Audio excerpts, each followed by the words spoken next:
Hello everybody, Flamin' Shark back with another video. Today giving you guys another blind commentary, blind reaction, and today we're going to be jumping into Season 1, Episodes 15 and 16 of Scooby-Doo Mystery Incorporated. Finally getting this video done, doing it in the morning because, I don't know, I really want to stop doing videos in the morning, but it keeps working out like that. I had stopped for a little while, but not long. Anyways, we have 2 episodes of Scooby-Doo, so, you know, it's the morning, my hair's all fucked up. Not as bad as usual, though, to be honest. And I'm really excited for some more Scooby-Doo. It's going to be really interesting to see what we get in these episodes. Only 2 episodes, so that's interesting. The first episode's called The Wild Brood. I think vampires, but we just had a vampire storyline a few episodes ago, so we'll have to see what this is actually about. And wild, it doesn't really go along with it. Maybe, yeah, I'm not really sure, to be honest, but definitely curious. And yeah, you know, last set was pretty good. I certainly appreciated the very 70s-y, 70s? I think 70s, callbacks with all the old cartoons that were kind of like the Scooby-Doo imposter shows. That was really cool. Mystery Solvers Club State Finals. Very, very cute episode, even doing the like old school art style and everything. It was very cool. And I'm very curious about what we're going to get from a story perspective. This set only has 2 episodes, so I imagine there's going to be some good stuff. And last set was such a... It was probably the most inconsequential set we had so far. It was definitely a good set, but not a lot happened. I had very little to say for my standards. I really didn't say much at all after the episodes. And yeah, I mean, it lended itself to being a fairly, for 4 episodes, a relatively short video, which is kind of nice. But I'm very curious to see what these 2 episodes have in store. We're over halfway through Season 1 now, episode-wise, and we're, like I said, over a quarter of the way through the show, episode-wise. So let's not waste any more time. I'm excited. It's The Wild Brood. I don't really know what to predict with that title, so let's just jump right in to episode 15 of Scooby-Doo Mystery Incorporated in 3, 2, 1, and play.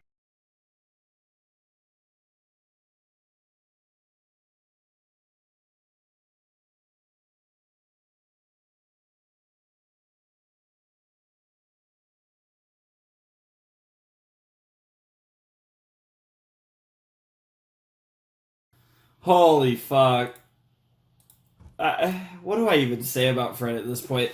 I don't know. Like, he's the GOAT, but, like, there is a part of me, and maybe this is me really, like, connecting with Daphne more and more the further we go, that also does kind of low-key hate him just a little bit.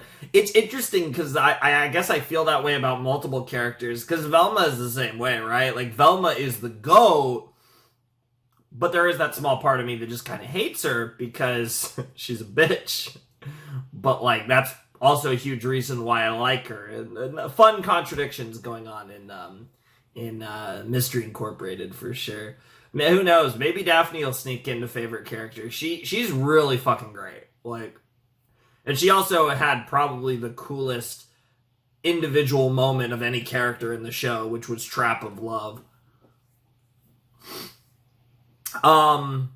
So that was episode 15 of Mystery Inc., and it was really good. I really enjoyed that. It was kind of a little bit of a different formula. It was more about the monsters than about solving the mystery, and the mystery was kind of about the monsters being accused of shit, and I liked the whole thing that it was the whole thing that they were geeks, and it was kind of like, hey, you know,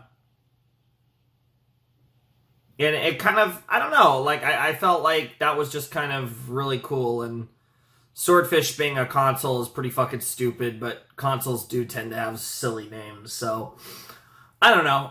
It was a good episode though. I think that was one of the better ones overall. That was a pretty solid one, and definitely a good start to this shorter Scooby-Doo reaction, as we only have one more episode after this. We had, of course, more developments on the relationships. Velma saved Scooby instead of letting him fucking die so I could get my boyfriend back. I kind of hate the fact that she even said it, but I guess it's fine. It's not like she actually did it. Even if there was a small part of her that thought about it, it's not like she did it. So it's okay to have bad thoughts as long as you don't do them. That's fine. It's a little weird to tell it directly to Scooby, but again, she didn't do it, so I'm not going to hold that against her. But just in the moment, I was like, what the fuck are you saying?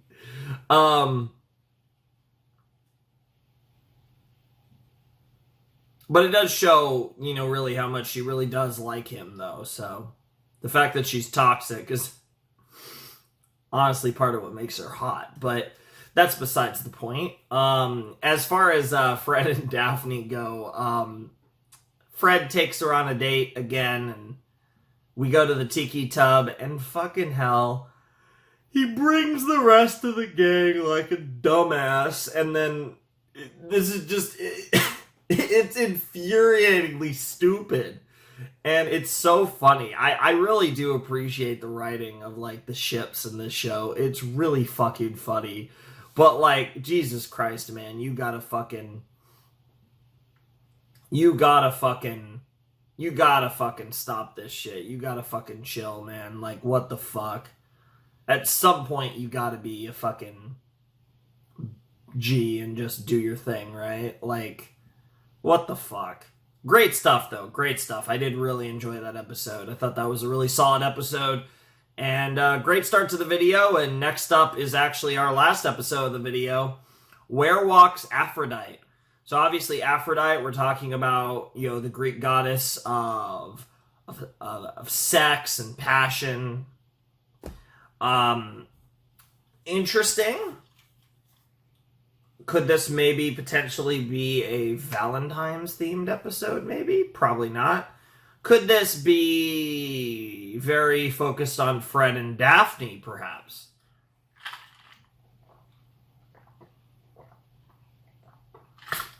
And I guess the other question would be, is this episode going to...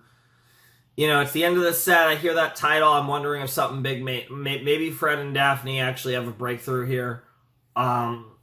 Maybe that's wishful thinking, but I'm curious to see what this episode's about. I'm curious if it's someone actually trying to claim to be like the goddess Aphrodite, or if it's something else. But I see the name Aphrodite, and that's obviously where my head jumps to. But we're going to find out. Let me actually just... to be sure, let me check that there isn't anything else in the title, because it does cut off after Aphrodite. Yeah, Where Walks Aphrodite, that is the title.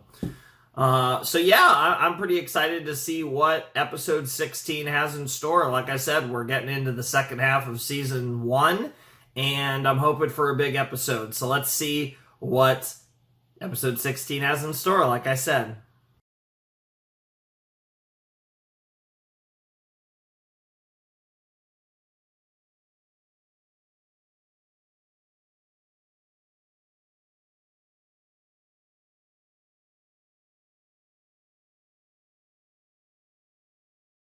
That stuff have to do with anything? He's hunting for Curse something. of the haunted treasure, an ancient fortune left behind by the conquistadors that first settled this area. That makes sense. This is Legend like has it swampy that it is Florida, buried kind of. somewhere deep beneath us. And it now appears that Pericles is on the verge of discovering it. And if he does, it could well mean the end of Crystal Cove.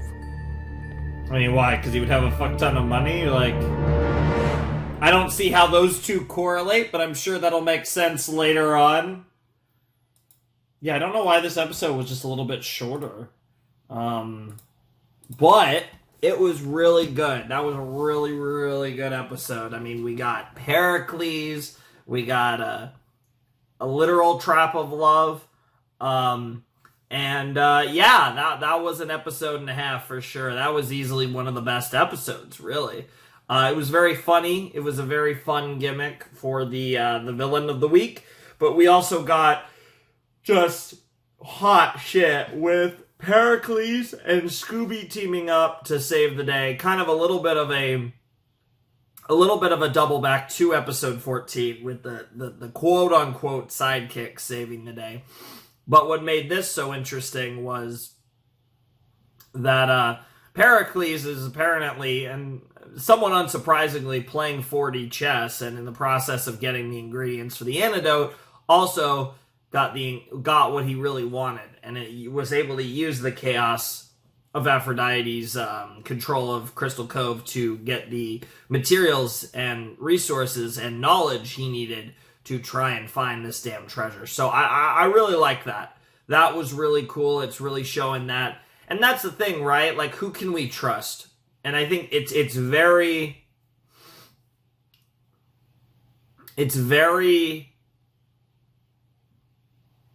interesting that we're supposed to, because that's the thing, right? Mr. E operates as if we're supposed to trust Mr. E. And don't get me wrong, Pericles is a creepy motherfucker, but I'm not entirely convinced Pericles is the villain of this series. Mr. E very easily could be the villain of this series. I think it's honestly quite likely. So there's a lot going on here. There's a lot of mystery. Obviously, this is all going to have a tie-in to what happened to Brad, Ricky, Cassidy, and Judy. I kind of already made an implication about that in this episode about a certain character who showed up in this episode, interestingly enough, Angel. And I'm very curious where this is going to go, because this is a really interesting story that they're building here with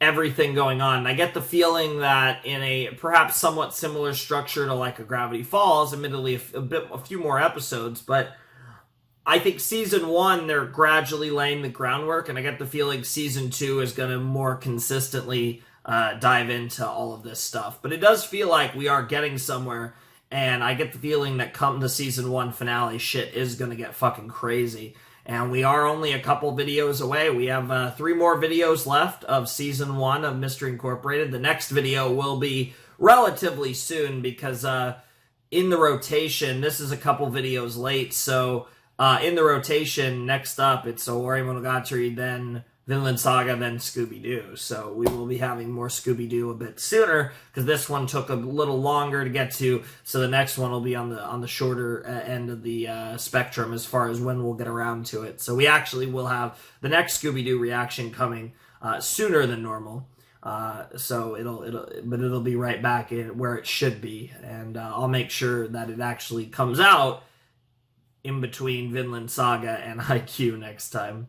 But yeah, I'm really looking forward to that. This was a really fun episode.